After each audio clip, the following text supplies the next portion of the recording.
Bangladesh premier league BPL এর আগামী আসরের আগেই স্বচ্ছতা ফেরাতে চায় বিসিবি, যার ফলশ্রুতিতে যারা এর আগে বকেয়া পেমেন্ট কিংবা অন্যান্য ইস্যুতে অনেক নেগেটিভিটি ঘটিয়েছে সেই দলগুলোকে বাদ দিচ্ছে বিসিবি।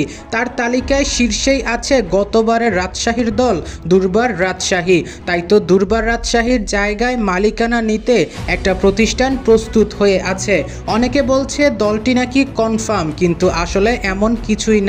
দলটির নাম রাজশাহী এক্সপ্রেস হবে কিনা সেটাও কনফার্ম না, সেটাও তেমনভাবে জানা যায়নি। তবে এটা সত্য, আগামী আসরে একটা প্রতিষ্ঠান পুরোপুরি রেডি হয়ে আছে রাজশাহীর দল নেওয়ার জন্য।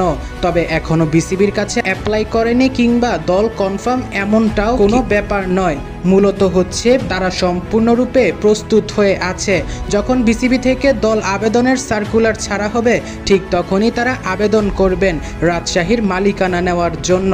এরপর তাদেরকে যাচাই বাছাই করা হবে, তারা আসলেও মালিকানা পাওয়ার যোগ্য কিনা সেগুলো পরীক্ষা নিরীক্ষা করা হবে। তারপর হয়তো সিদ্ধান্ত আসবে তাদেরকে দল দিবে কি দিবে না।